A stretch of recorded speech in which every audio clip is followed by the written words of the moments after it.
सबका यहां बहुत बहुत स्वागत।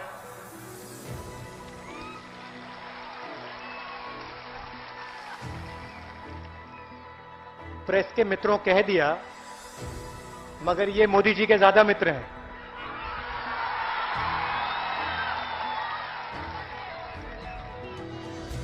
नहीं, मुर्दाबाद मत बोलो भैया, वो उनका काम है, हमारा काम मुर्दाबाद बोलने का नहीं है।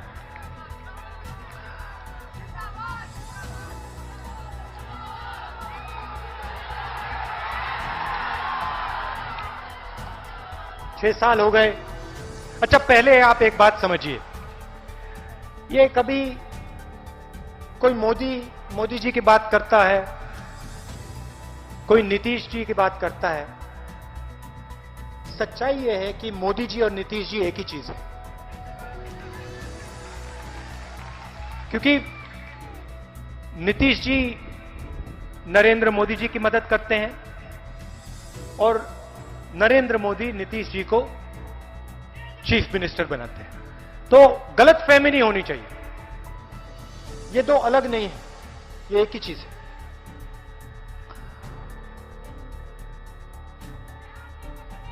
अब 6 साल से हिंदुस्तान में नरेंद्र मोदी जी प्रधानमंत्री और कुछ सालों से नीतीश जी बिहार के चीफ मिनिस्टर। आपने वोट दिया था नीतीश जी को, जब आपने वोट दिया था आपने गठबंधन को वोट दिया था, आपने बीजेपी को वोट नहीं दिया था। मगर नीतीश जी ने धोखा दिया और जैसे अभी कहा, आपके पेट में छुरा मारा।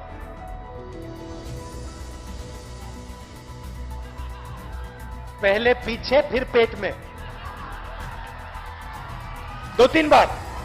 अच्छा, वो भैया नीतीश जी ने पहली बार छुरा नहीं मारा है, बहुत बार मारा है वो अलग बात है।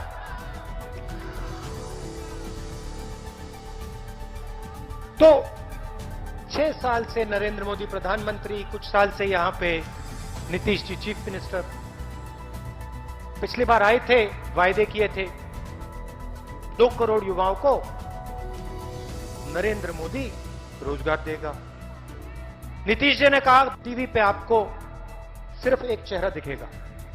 कभी कभी नीतीश जी को डाल देंगे अंदर, मगर मन की बात ये चलता रहता है। और दूसरी तरफ 8 बजे शाम को नरेंद्र मोदी आते हैं टीवी पे, कहते हैं भाइयों और बहनों, नरेंद्र मोदी आते हैं टीवी पे, कहते हैं भाइयों और बहनों,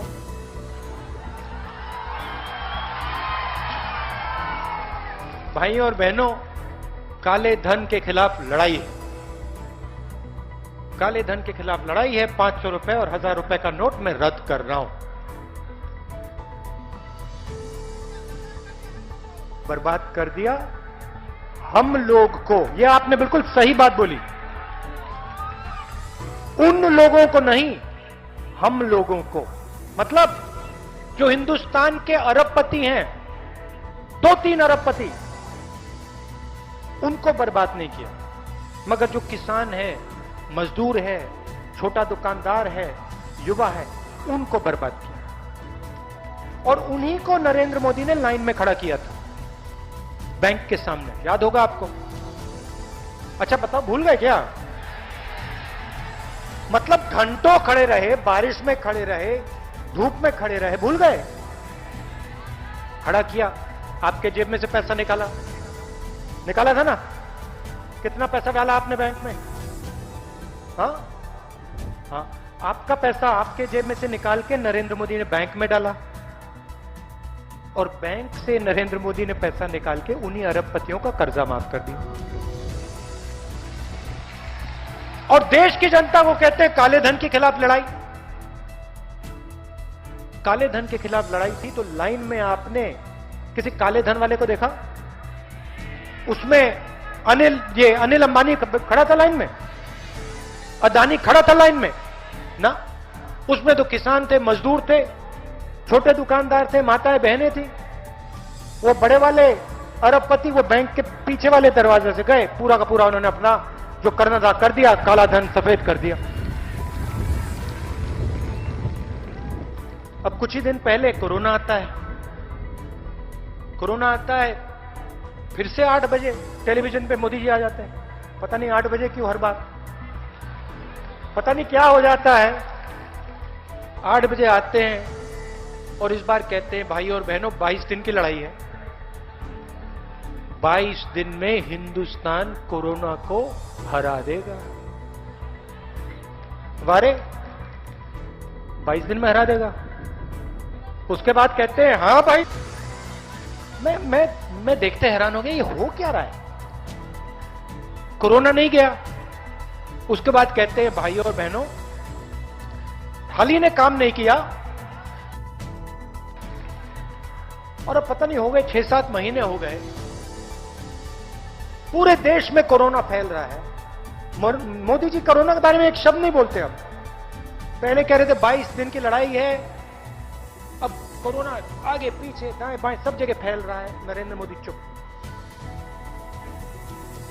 मगर नरेंद्र मोदी का जो चरित्र है, जो कैरेक्टर है, वो कोरोना के समय देखने को मिला। अंत में सच्चाई दिख जाती है। अब देखिए, मैं सच्चाई आपको बताता हूं आज, और कट्टर से कट्टर आरएसएस वाला में देश के लिए, गरीबों के लिए इतना भी प्यार होता तो नरेंद्र मोदी झटके से एकदम लॉकडाउन नहीं करता। क्यों नहीं करता? क्योंकि देश का प्रधानमंत्री जानता है कि इस देश में करोड़ों मजदूर, लाखों नहीं करोड़ों मजदूर एक दिन की दिहाड़ी पर जीते हैं, और अगर आपने बिना नोटिस दिए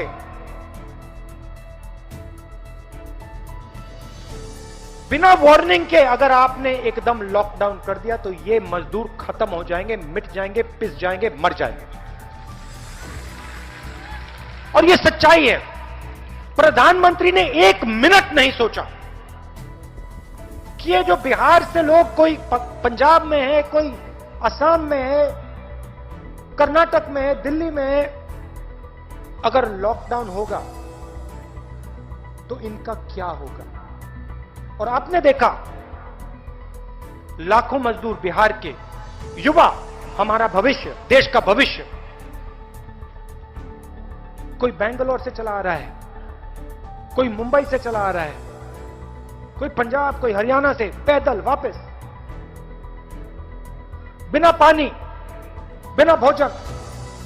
दूसरी तरफ नरेंद्र मोदी कहते हैं मैं ट्रेन नहीं दूंगा, चाहे कुछ भी हो जाए, मर जाऊंगा, मगर गरीबों को ट्रेन नहीं दूंगा मैं। ये देश के प्रधानमंत्री। आपने नरेंद्र मोदी को कभी भी गरीब व्यक्ति से गले मिलते हुए देखा है? ना। अंबानी जी, अदानी जी के साथ गले मिलेंगे, मगर किसान का हाथ तक नहीं पकड़ेंगे, मजदूर का हाथ तक नहीं पकड़ेंगे। मैं मिला, मजदूरों से मिला, लॉकडाउन हुआ, मैं जाके मिला दिल्ली में। मैंने पूछा आपको क्या लग रहा है? मुझे कहते हैं राहुल जी यूपी तक जाना है, हजारों किलोमीटर चलना है, हमारा एक सवाल है, आपसे हम ये सवाल पूछना चाहते हैं। मैंने कहा क्या है? कहते राहुल जी हमें एक बात समझ नहीं आई। क्या? कहते हैं राहुल जी कि जो प्रधानमंत्री है, इसने जो लॉकडाउन किया, इसने हमें एक दिन, राहुल जी कि जो प्रधानमंत्री है, इसने जो लॉकडाउन किया, इसने हमें एक दिन क्यों नहीं दिया? अगर ये हमें एक दिन दे देते, हम बस में, ट्रेन में बैठकर घर पहुंच जाते। इसने हमें एक दिन छोड़िए, इसने हमें 5 मिनट क्यों नहीं दिए? मजदूर पंजाब से चले आ रहे थे, जिनसे मैंने बात की उत्तर प्रदेश के थे, उन्होंने कहा कि जो भी हमारा था हमने पंजाब में छोड़ दिया। जो बर्तन थे, जो भी हमारे पास था, हमने पंजाब में छोड़ना पड़ा। उठा के हम बिहार नहीं, उठा के हम उत्तर प्रदेश जा रहे थे, उठा के हम उत्तर प्रदेश नहीं ले पाए। तो जो भी हमारा था हमने वहां छोड़ दिया। इस प्रधानमंत्री ने हमें एक दिन क्यों नहीं दिया? तो ऐसे व्यक्ति के दिल में गरीबों के लिए कोई जगह नहीं, किसानों के लिए, मजदूरों के लिए कोई जगह नहीं, और ये आपके लिए कुछ नहीं कर सकता, नहीं करेगा।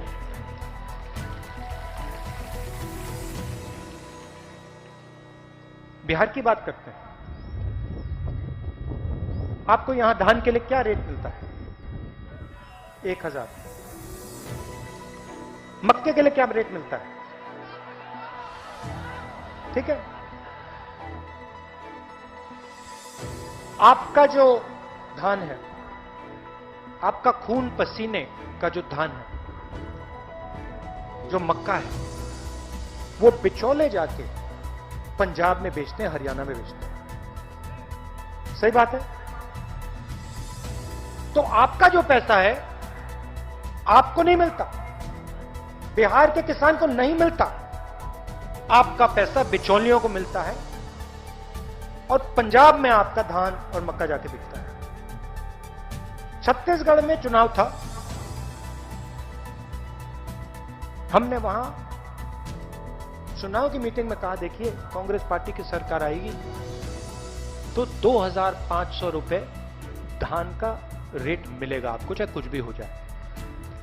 अब आप में से कोई भी कभी छत्तीसगढ़ जाए और वहां किसी भी किसान से पूछ लीजिए क्या रेट मिलता है, वो आपको बता देगा 2500 रुपए मिलता है। क्यों हमने ये किसानों को ये रेट क्यों देते हैं हम छत्तीसगढ़? अब ये मत सोचो कि सिर्फ किसान की मदद कर रहे हैं। जब हम किसान को 2500 रुपए देते हैं,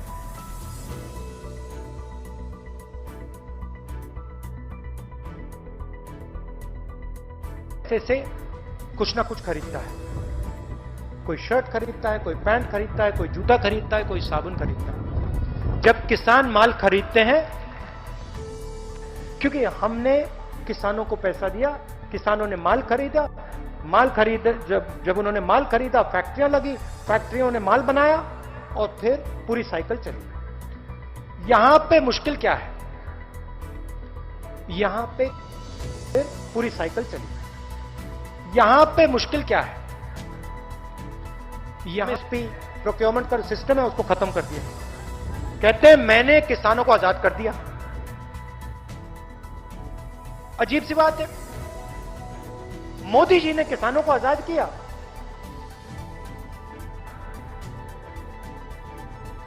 अजीब सी बात है, मोदी जी ने किसानों को आजाद किया, और पंजाब में पहली बार मैंने देखा दशहरे पे रावण को नहीं जलाया जा रहा।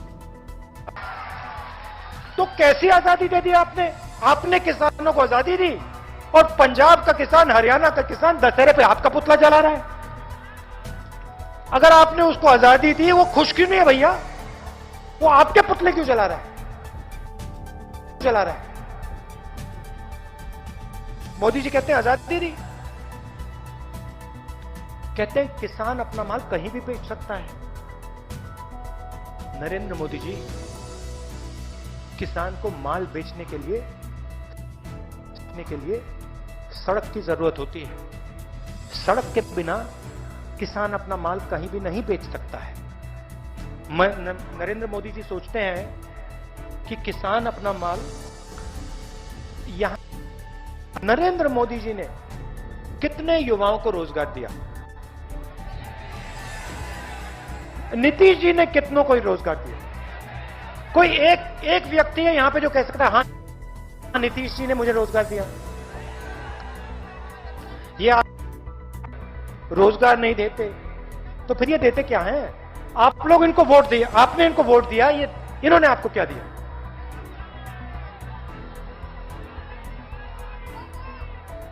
बेरोजगारी।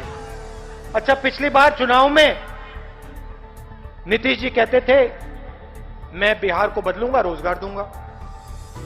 मोदी जी भी कहते थे 2 करोड़ युवाओं को रोजगार दूंगा। अच्छा, एक बात बताइए मुझे, इस बार जहां भी नीतीश जी मीटिंग कर रहे हैं, वहां पे युवा हाथ उठा के उनसे पूछते हैं भैया हमारा रोजगार कहां मिला, हमें रोजगार कहां मिला? और नीतीश जी उनको धमकाते हैं, उनको पिटवाते हैं, उनसे कहते हैं तुम्हारी वोट की मुझे कोई जरूरत नहीं। बिहार के युवाओं को कहते हैं, क्योंकि जब एक युवा नीतीश जी की मीटिंग में ऐसे खड़े होकर पूछता है मुझे रोजगार नहीं दिया आपने, मुझे रोजगार कब दोगे? और जब नीतीश जी उस युवा को जवाब देते हैं कि मुझे तुम्हारी वोट की कोई जरूरत नहीं, तो नीतीश जी एक व्यक्ति को जवाब नहीं दे रहे, नीतीश जी बिहार के हर एक युवा को जवाब दे रहे हैं। वो हर युवा को कह रहे हैं कि मुझे तुम्हारी वोट की कोई जरूरत नहीं। ठीक है, तो वोट नहीं मिलेगा, बिहार का युवा वोट नहीं देगा। मैं आपको यहां अंत में एक बात कहना चाहता हूं, गठबंधन की सरकार बनेगी तो वो सबकी सरकार होगी, गरीबों की, किसानों की, हर जात की, हर धर्म की, हर डिस्ट्रिक्ट की सरकार होगी। हम मिलकर इस प्रदेश को बदलने का काम करेंगे।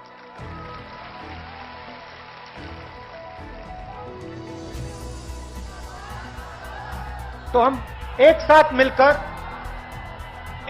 मिलकर हम इस प्रदेश को बदलने का काम करेंगे। आखिरी बात, आपको यहां सही दाम नहीं मिलता,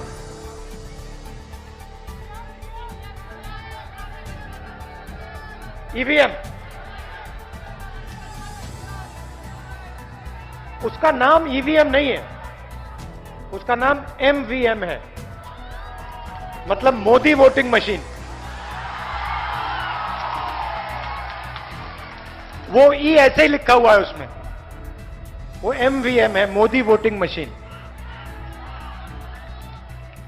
मगर इस बार बिहार में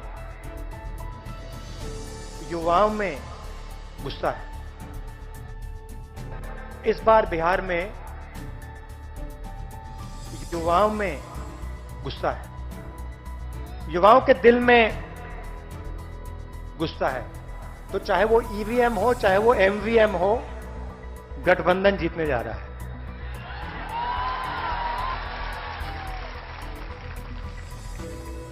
आखिरी बात मैं कहना चाहता था, जब तक यहां मक्के के कारखाने नहीं लगेंगे, तब तक आपको सही रेट नहीं मिल सकता। पंजाब में फूड प्रोसेसिंग के कारखाने हैं, इसीलिए पंजाब में सही रेट मिलता है।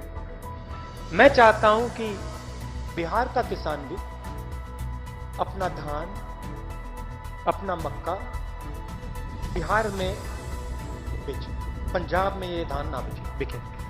और इसीलिए हमें मक्के को प्रोसेस करने के लिए फैक्ट्रियां बिहार में लगानी पड़ेगी। और हमारी पूरी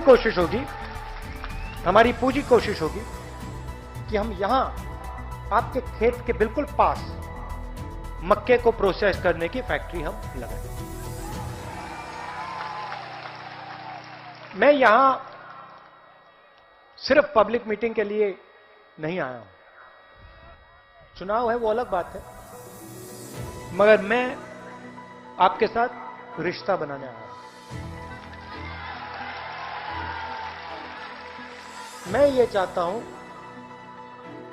कि जो आपके दिल में है, जो आप चाहते हो, वो आप मुझे बता पाओ।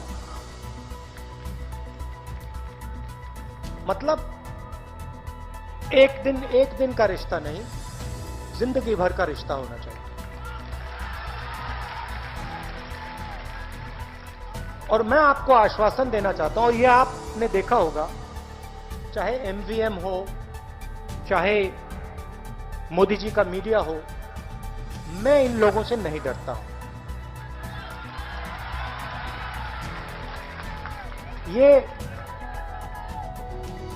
ये बदतमीजी से बात करते हैं, मुझे गाली देते हैं। नरेंद्र मोदी जी अपनी मीटिंग्स में मेरे बारे में कहते हैं, उल्टी सीधी बात करते हैं। मैं तमीज से बात करता हूं, मैं बदतमीजी से बात नहीं करता हूं। और जितनी भी वो नफरत फैलाने की कोशिश करते हैं, उतना मैं प्यार फैलाने की कोशिश करता हूं। नफरत से नहीं काटा जा सकता है, नफरत को सिर्फ प्यार से काटा जा सकता है। और मैं 1 इंच पीछे नहीं हटूंगा जब तक नरेंद्र मोदी को हरा दूं।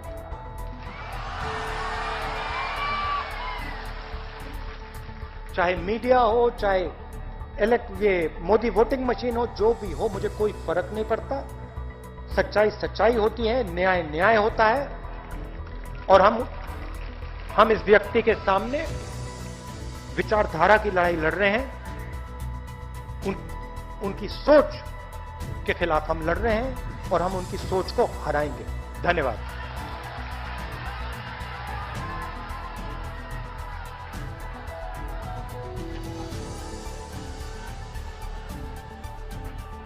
अब मैं आग्रह करूंगा जिला कांग्रेस कमेटी के हमारे अध्यक्ष सिन्हा साहब से जो आए और धन्यवाद ज्ञापन। हमारे बीच हम सभी के नेता परम आदरणीय राहुल गांधी जी आए हैं। इस अररिया की धरती पर हम